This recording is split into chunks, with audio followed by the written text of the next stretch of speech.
This HOA nightmare started when my neighbor kept smashing my trash can, over 50 times, with her shiny $60,000 SUV. So, I decided to fight back. Instead of buying another flimsy bin, I replaced it with a concrete one. The result? She wrecked her own car, ended up with criminal charges, and had to pay a $12,000 settlement. In the end, the bully learned a very costly lesson about messing with the wrong neighbor. Picture this: the quiet of the early morning suddenly broken by the sharp crack of plastic shattering, followed by the scrape of metal against pavement. A pearl-white luxury SUV speeds off, leaving my trash scattered like confetti across the driveway. But here's the thing about people who think they can bully others: what they don't expect is for someone to fight back with actual proof.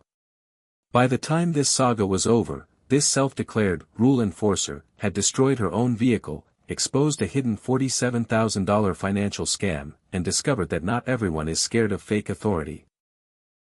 Now let me ask you, what would you do if a neighbor decided to treat your property like her personal demolition derby track every morning? Drop a comment below and tell me where you're watching from. I'd love to know if this kind of HOA drama happens in your area too.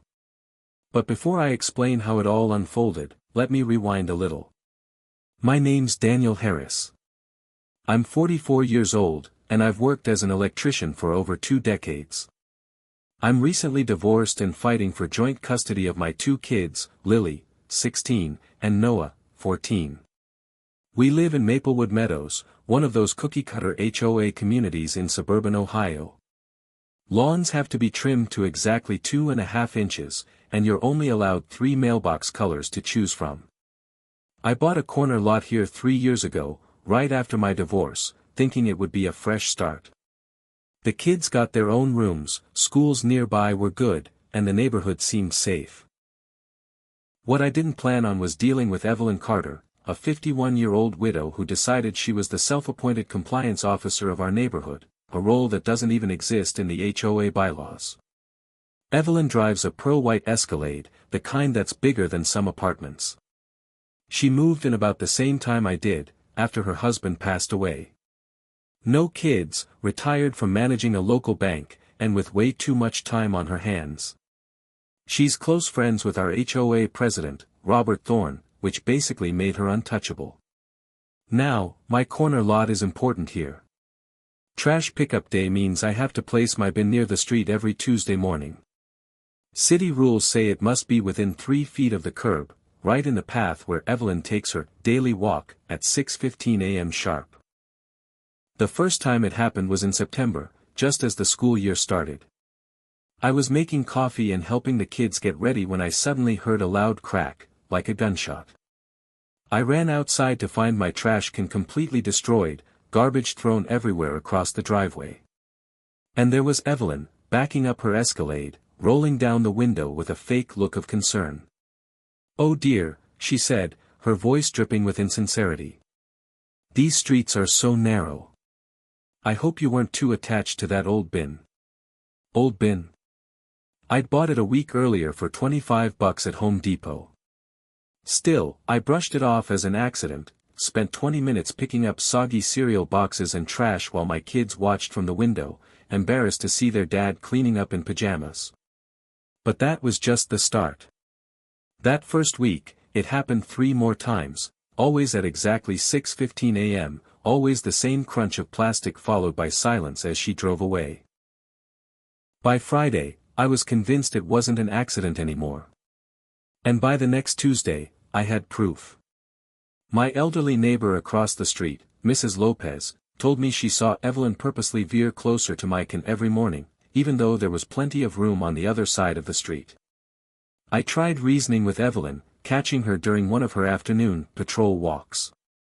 "Hey, about the trash can situation," I started. But she cut me off with this fake sweet smile. "Daniel, I know you're still learning how this community works. These roads are designed for normal traffic, not oversized trash bins blocking everything. Maybe you should think about adjusting when you put it out." Adjusting when I put it out? Like there's some magical time the garbage truck comes that doesn't require it to be at the curb. That night, I started digging into property laws, HOA bylaws, and city ordinances. Turns out, trash cans placed within 3 feet of the curb are still considered personal property. Even better, the HOA can't enforce rules about public right-of-way. By the end of the month, I had already replaced 4 trash cans, $100 wasted. The kids were stressed, and the custody evaluator in my divorce case even noted neighborhood conflict issues.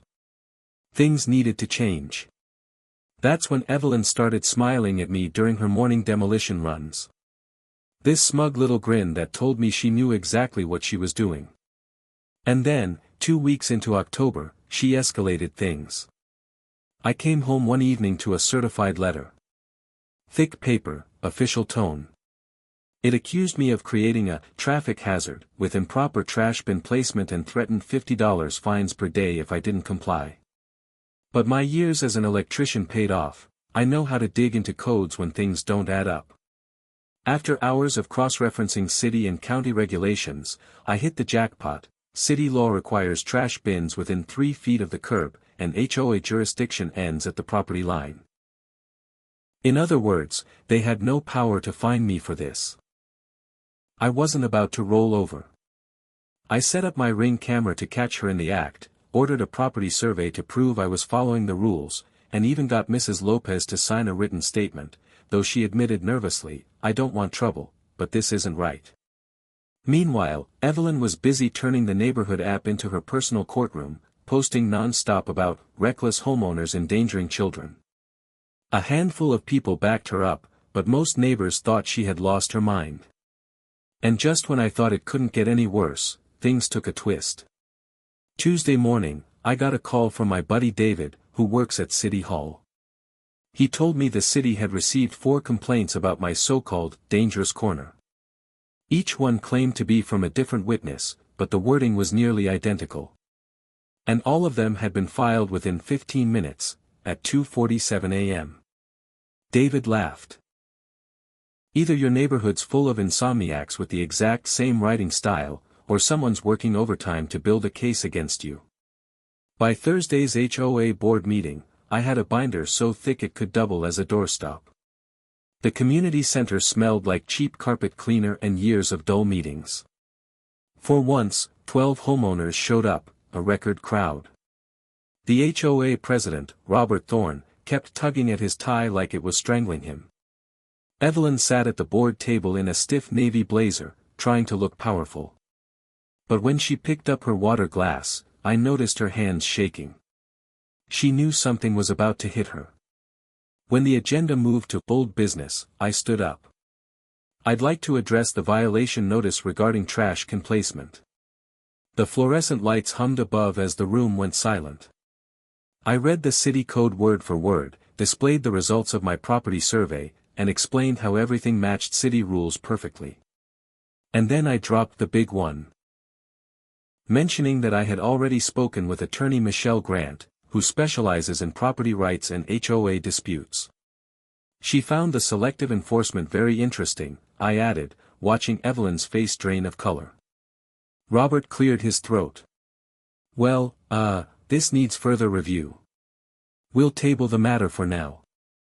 Translation, they had nothing. Everyone in that room knew it. But Evelyn wasn't about to quit. As people filtered out, she cornered me under the buzzing parking lot lights. You think you're clever, she hissed, loud enough for everyone nearby to hear. People like you move into good neighborhoods and think the rules don't apply. This is just the beginning. The crowd froze. Mrs. Rodriguez from Maple Street gasped. Jim Torres, the maintenance guy, stared at his keys, pretending not to listen. The ugly undertone in her words was obvious to everyone. What she didn't know was that my phone, tucked in my shirt pocket, was recording everything. That night, my daughter Lily asked, "Why does that mean lady hate us?" And Noah wanted to know, "Dad, are we gonna have to move again?" I told them not to worry, that everything would work out, but privately, I was calculating how much this fight was already costing me. 3 replacement bins. Hours of paperwork. Attorney consultation fees stacking up. But something had shifted. Neighbors were starting to whisper about the board's unfairness. Evelyn's public meltdown had shown everyone this wasn't about safety or rules. It was about control, and putting certain people in their place. The very next morning, I noticed a change. Evelyn didn't ram my trash can. Instead, she slowed down, circling it carefully, like a general planning her next attack. It was clear, she was preparing for round 2. When November rolled in with its freezing winds, Evelyn hit back harder than ever. While I thought I'd won the first round, she was busy digging up every obscure HOA bylaw she could find. She came at me with a wave of new violation notices. First, she claimed my lawn was too long, 2.75 inches, when the rule says 2.5. Then she fined me because my mailbox had faded from heritage blue to what she called unapproved navy. Finally, she pointed out 3 tiny tears in my window screens, so small you'd need a magnifying glass to see them. Each violation came with a $50 fine and a 10-day deadline. The irony? When I walked around the neighborhood with a tape measure and camera, I found identical violations on at least 14 other properties. Robert Thorne's grass was nearly 3 inches. Mrs. Patterson's mailbox was just as faded as mine. Half the homes had torn screens from summer hailstorms. Yet, somehow, I was the only one being fined. While Evelyn played prosecutor, I was having coffee at Home Depot with an old friend, Dale Kowalski, who's been pouring concrete for over 20 years. When I explained my trash can troubles, Dale smirked and said, "You know, nothing in the city code says trash bins have to be plastic. Could be metal, wood, even concrete. As long as it fits the size, you're fine." That sparked an idea, a dangerous one for Evelyn. I bought $60 worth of concrete mix, steel rebar for reinforcement, and a standard plastic shell. My plan? A trash bin that looked totally normal but was solid concrete inside. The perfect trap. But before that, I needed to counter her harassment. I spent an entire evening documenting every violation I'd photographed around the neighborhood. The next morning, I filed a formal complaint with the HOA board for selective and discriminatory enforcement. Bureaucrats hate when you beat them with their own rules, and now the board was forced to either fine everyone equally or admit they were targeting me. Either way, Evelyn lost. Then came the real twist. When I dug deeper into her past citations, a pattern jumped out. In the last year, she had written 67 violation notices. Out of those, 49 went to single parents, minorities, or elderly residents. Only 18 went to longtime homeowners or married couples. The bias was so clear, it practically screamed lawsuit. I remembered reading how HOA discrimination can violate federal fair housing laws.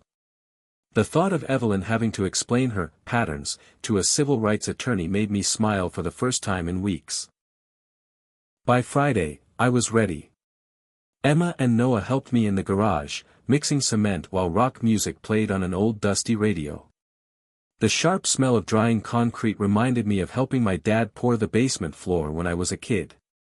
This wasn't just about building a trash can, it was about building something permanent. From the outside, my new bin looked perfectly normal. Same color. Same size. Same shape as everyone else's. But inside, it was pure steel-reinforced concrete. Monday morning, I rolled it out to the usual spot. Right on time, 6:15 a.m., Evelyn's Escalade came rumbling down the street. She slowed down, studying the bin suspiciously. And then, she hit it. The sound was nothing like the old plastic crunch. The sound this time was completely different. Instead of the usual crunch of breaking plastic, there was a heavy thunk followed by the screech of metal grinding against solid concrete. Her Escalade's running board bent like it was made of tin foil, while my trash can stood there looking completely unbothered. I watched from my kitchen window, coffee warm in my hands, as Evelyn just sat in her SUV for half a minute, clearly baffled by what had just happened. Then she tried again, coming at it from another angle. Same result, more damage to her car, none to my fortress can. The beauty of it? Everything was completely legal. No city ordinances broken. No HOA rules violated. Just a homeowner upgrading his trash bin with stronger materials.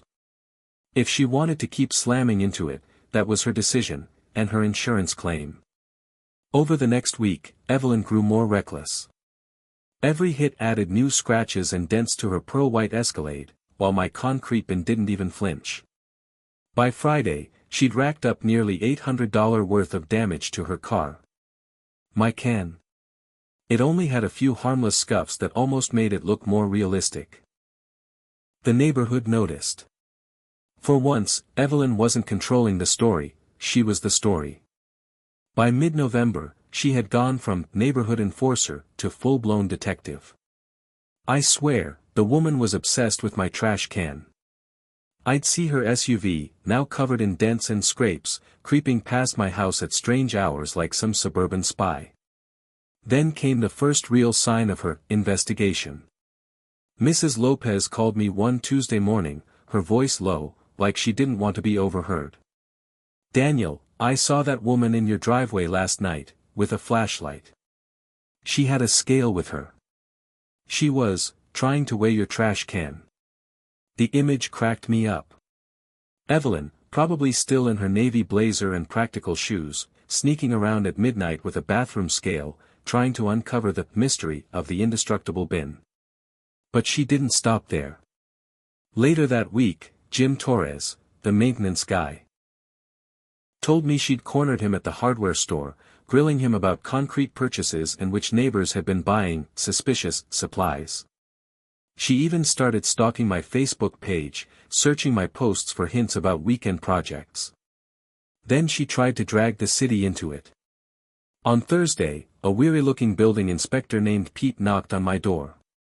"Got a complaint here," he said, shuffling through paperwork. "Something about unauthorized concrete structures on residential property." I led him to the bin. He gave it a 30-second inspection, shook his head, and said, "It's a trash container, not a building foundation.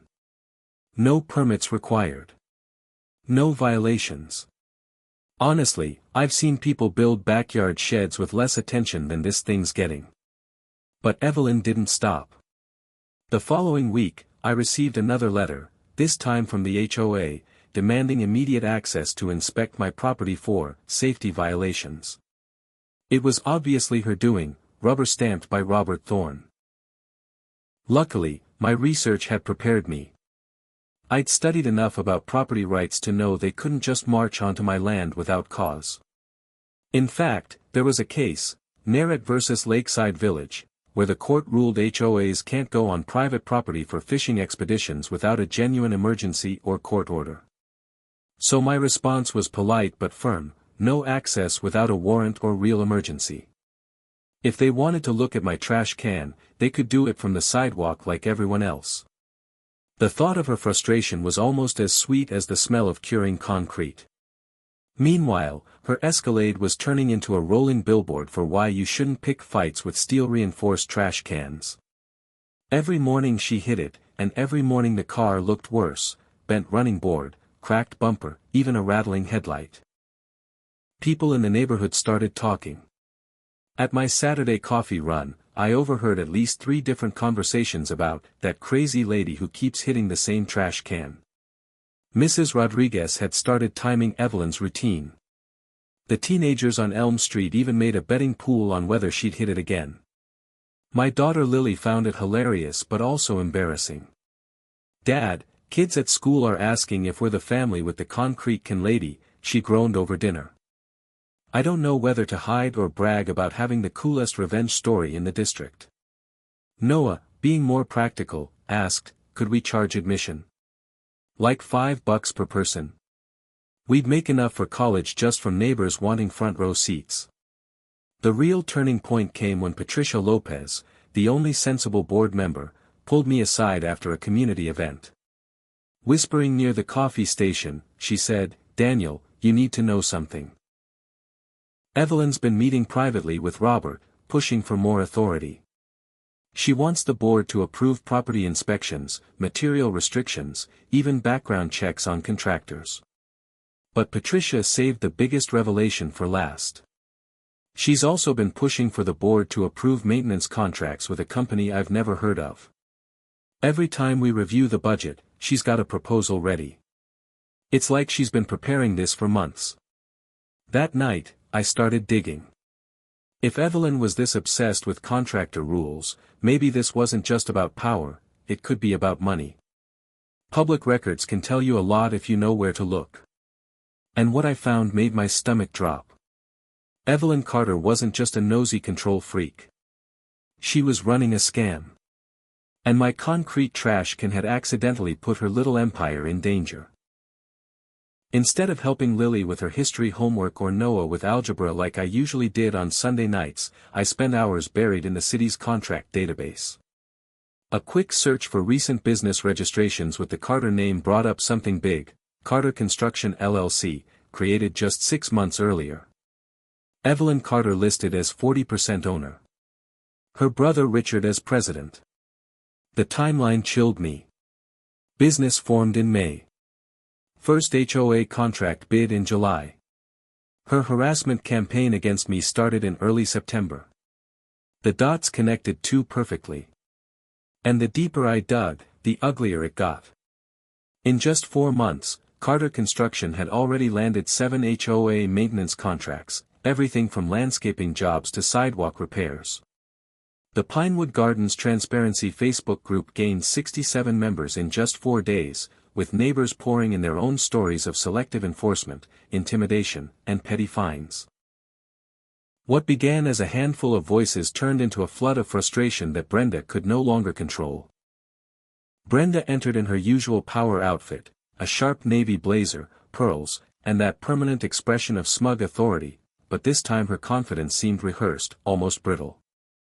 She tried opening with a scripted speech about maintaining order and protecting property values, but within 2 minutes, Patricia was already on her feet with hard numbers. 7 contracts. 7 votes. 7 payouts. All to Whitmore Construction. And Mrs. Whitmore never disclosed her conflict of interest. Gasps rippled through the room. Brenda's eyes flicked nervously toward the stack of documents Patricia held up. Jim chimed in from the side, reading aloud from maintenance logs that contradicted Brenda's budget justifications. Mrs. Olivia, small but steady, stood up and announced the petition signatures demanding an immediate audit. Then Dale, in his calm, almost amused way, explained to the crowd how Brenda's repeated collisions had caused thousands of dollars of damage to her own SUV. The room shifted. What had once been silent compliance turned into visible outrage. Neighbors who had been too scared to speak now muttered openly, whispering about fraud, lawsuits, and resignations. For the first time since this war began, Brenda didn't look like the enforcer. She looked cornered. Her voice cracked slightly as she tried to dismiss the evidence as misinterpretations. But the weight of documents, signatures, and public testimony pressed down like a tidal wave. Every excuse she attempted only dug her deeper. By the end of the night, a motion had been placed for a third-party audit of all HOA finances. The vote was set for 2 weeks later. And for Brenda, 2 weeks might as well have been a lifetime, because the walls were closing in fast. But even as I packed up my notes, I knew this battle wasn't over. Brenda wasn't the type to surrender quietly. She'd been playing dirty from the start, and now that her empire of intimidation was collapsing, I expected her retaliation to be more dangerous than ever. And I was ready for it. The internet has a cruel sense of humor, and Brenda was learning that the hard way. Someone had filmed a time-lapse of her daily, trash can collisions, and set it to circus music. Within hours, it was spreading across every neighborhood network like wildfire. Meanwhile, my concrete fortress kept standing tall, collecting dents like trophies. By Thursday morning, we were up to collision attempt number 53. This time, Brenda's headlight housing dangled loose, wobbling like a broken tooth. The kids in the neighborhood had turned it into a spectator sport. They started arriving early at the bus stop, hoping to catch the latest crash. My daughter Emma came home laughing, telling me her classmates now called our place the indestructible trash can house. And my son Tyler? He had become a little entrepreneur, charging 50 cents to let kids watch the video compilation on his phone. By Sunday, this wasn't just a feud anymore, it was an organized movement.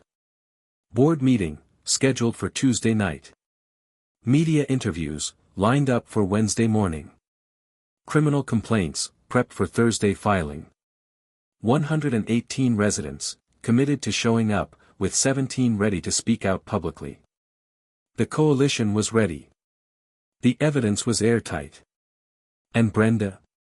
She had no idea the hammer was about to fall.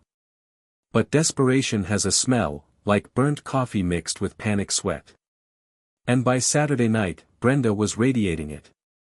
I was jolted awake around midnight by the hiss of spray paint. Looking out my window, I saw a crouched figure lit up by my motion sensor.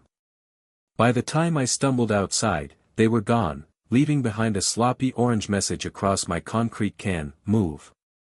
The thing about spray paint on concrete? It pressure washes off in 30 seconds. The thing about security cameras? They don't just film vandals, they capture license plates. And there was Brenda's pearl-white Escalade, parked just 3 houses down during the incident. Monday morning, things escalated again. A utility worker showed up at my door, responding to an anonymous report that I was digging illegally and risking gas lines. He spent 2 hours scanning my property before confirming the obvious: no holes, no violations, no problem. He shook his head and muttered, either someone's blind, or someone's crazy. But Tuesday morning delivered the real shock. At the hardware store, old Jim Torres pulled me aside, his weathered face serious. "Marcus," he said, "she's paying $200 a day for a private security company to watch your house. Over a trash can." Brenda wasn't just paranoid, she was unraveling. And thanks to my upgraded cameras, I had her midnight stakeouts, her drive-by photo sessions, and her increasingly erratic behavior all caught in crystal clear HD. Still, Wednesday hit me hardest. My daughter Emma came home upset after overhearing Brenda telling another parent that I was a dangerous influence and a bad role model for kids.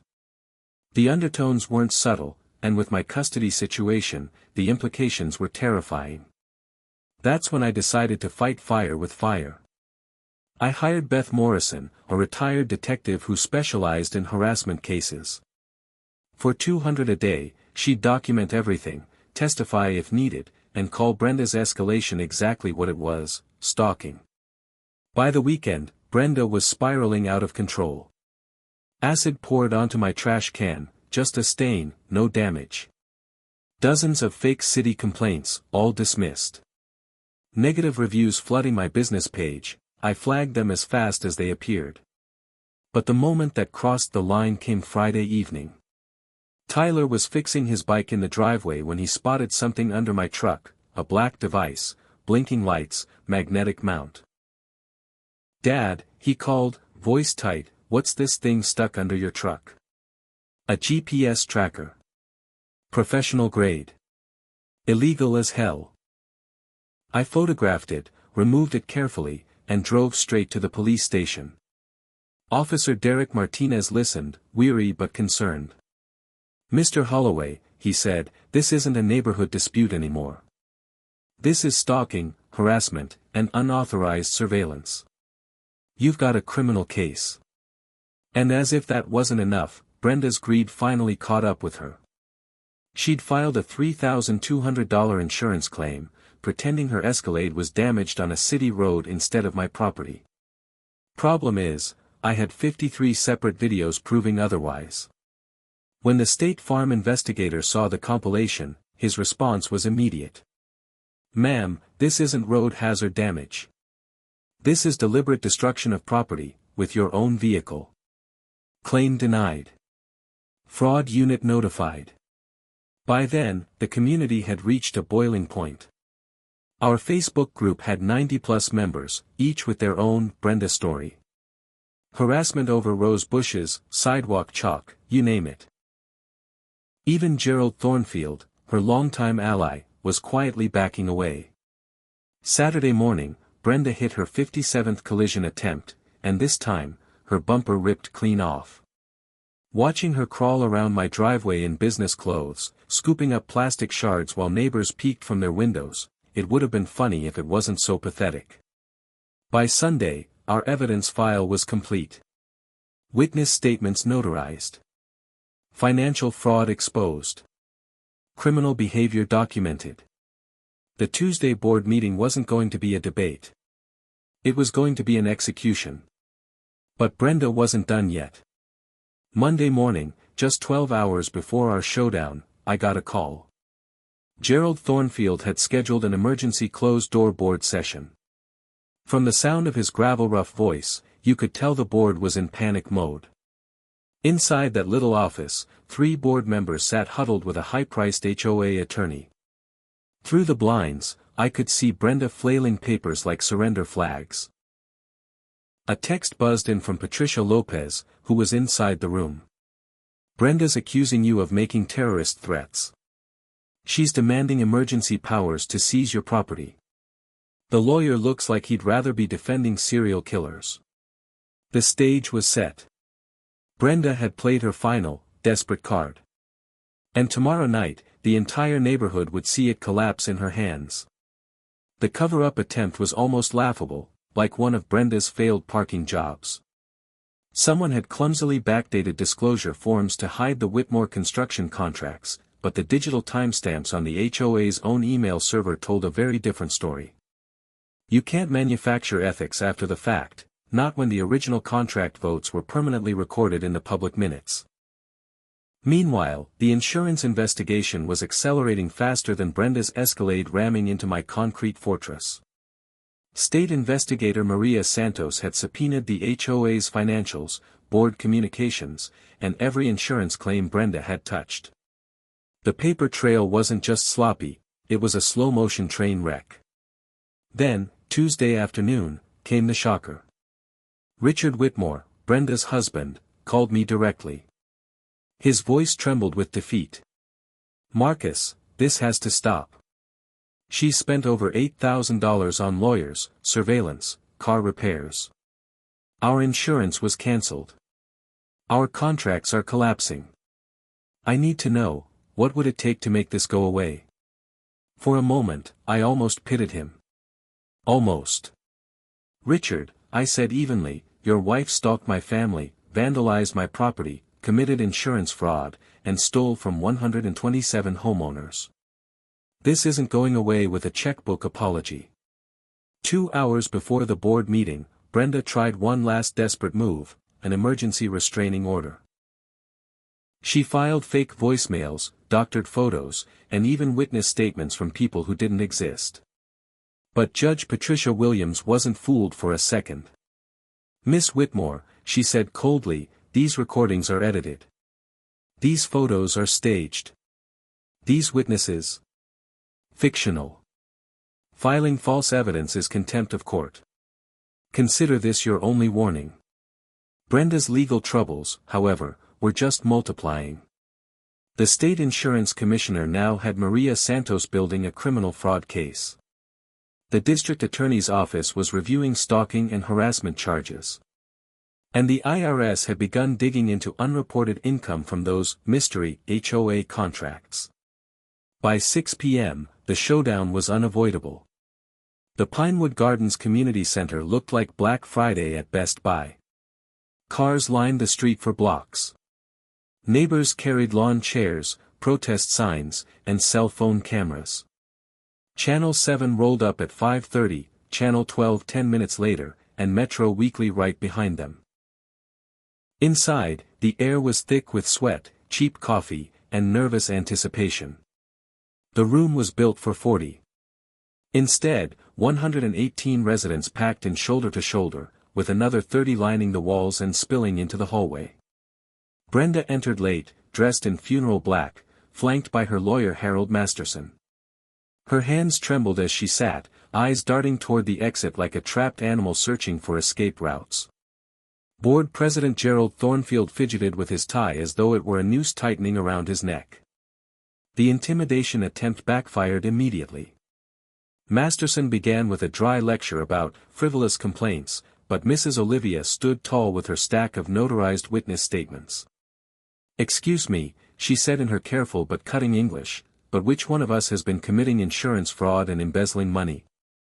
The room exploded in cheers and nervous laughter.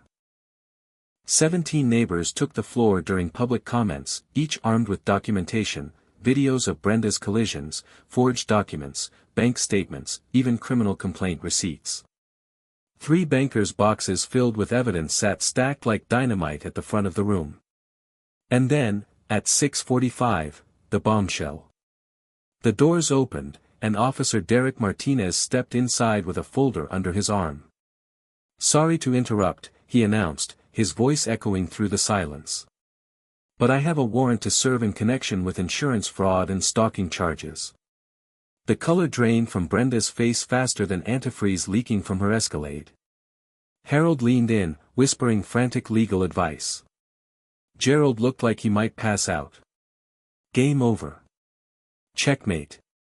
The community center transformed into a stage for her downfall. Every single homeowner, 127 of them, was present, along with 15 reporters adjusting their cameras. My seat was in the third row, flanked by Mrs. Olivia and Jim Torres. At my feet sat Exhibit A, my indestructible concrete trash can, wheeled in like a star witness. When Gerald, voice cracking like a teenager, announced public comments, I rose and carried my presentation boards to the podium. The room went still, save for the buzz of fluorescent lights and the whirring of news cameras. "Ladies and gentlemen," I began, "this was never about trash cans. This is about accountability. About transparency. About stopping corruption before it rots our neighborhood from the inside out." One by one, I laid out the case. 57 recorded collision attempts, each caught in HD. The illegal GPS tracker pulled from under my truck. Spray paint vandalism on video. Fraudulent insurance claims amounting to felonies. But the finale was financial. Using a borrowed projector, I lit up the wall with proof of $23,400 funneled from HOA dues directly into Brenda's family business account. 7 contracts. 7 undisclosed conflicts of interest. 7 violations of state nonprofit law. "You've been paying higher fees every month," I told them, "not for your neighborhood, but for Mrs. Whitmore's personal slush fund." Gasps swept the room. And then, as the lights dimmed, the projector rolled the piece de resistance, a 12-minute highlight reel of Brenda's greatest hits. Crunching plastic. Screeching metal. Her Escalade colliding, over and over, in glorious high definition. The crowd's reaction was electric, gasps, laughter, even applause. By the time the lights came back on, Brenda looked like a ghost waiting for her own execution. The fall of Pinewood Gardens' HOA queen had finally begun. The footage of Brenda's desperate collisions played on the big screen like the opening act of her own downfall. But I had been saving my real knockout punch. I turned slowly, locking eyes with her while Channel 7's camera zoomed in. "Mrs. Whitmore," I said clearly, my voice steady, "you've blown $3,400 on lawyers, destroyed a $60,000 Escalade, committed insurance fraud, and stalked my family over a $23 trash can. But the true crime, the real betrayal, is the $47,000 you and your family stole from this community through your construction company." The room exploded. Neighbors who had long grumbled about rising fees finally connected the dots. Mrs. Rodriguez shot up, shouting furiously in Spanish. Teenagers in the back clapped like they were at a rock concert. The truth had finally broken through the silence. Brenda's mask cracked in an instant.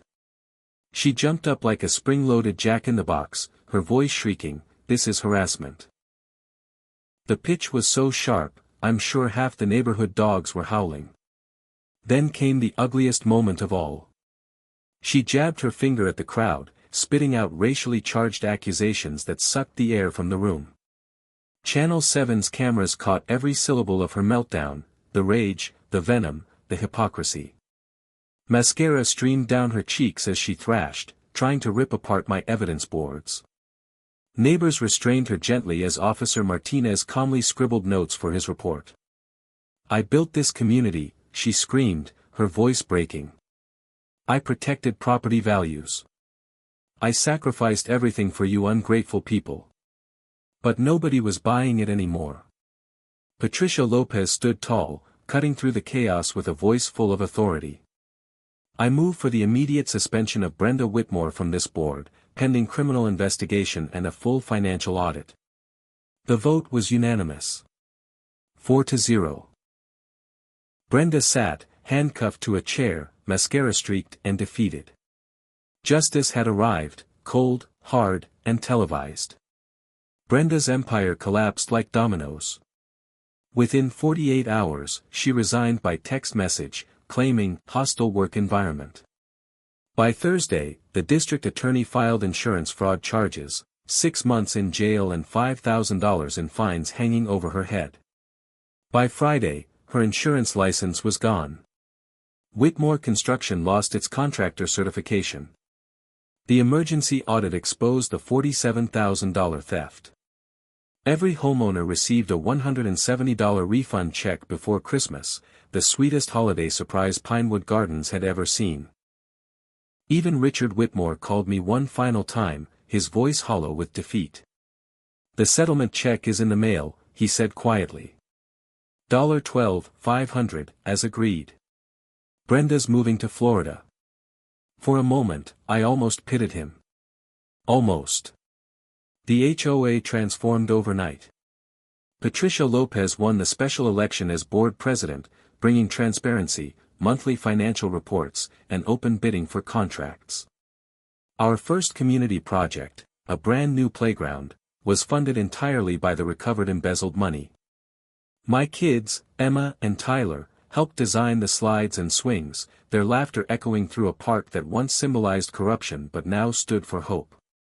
The case spread far beyond Pinewood Gardens. Holloway vs. Pinewood Gardens HOA became a precedent in 12 property rights cases across Ohio.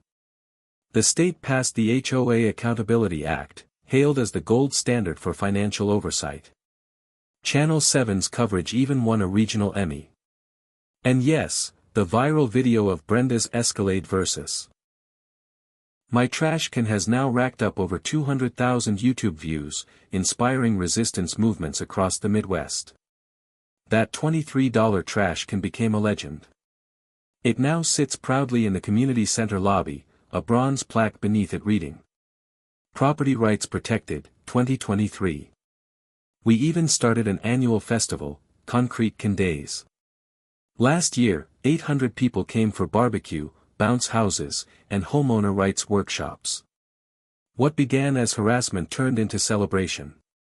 The settlement money funds the Marcus Holloway Property Rights Scholarship, helping kids go to college for fighting injustice with creativity and courage. Emma got into journalism school with her essay about this battle. Tyler runs a YouTube channel called Suburban Justice, exposing HOA corruption with teenage fire. As for me, my custody evaluation soared when the court saw how the community rallied around my family.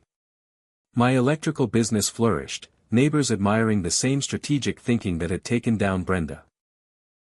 Sometimes David does beat Goliath, but only when David comes prepared with evidence, allies, and a 60-pound steel-reinforced trash can. And that's how one $23 trash can brought down an empire of corruption. If you've got your own HOA horror story, share it in the comments below. Let's build a database of corruption and help each other fight back. Hit that subscribe button for more true stories where the little guy wins through preparation, patience, and a little creativity. Because justice tastes even sweeter when it's served cold, with community support and a side of poetic karma.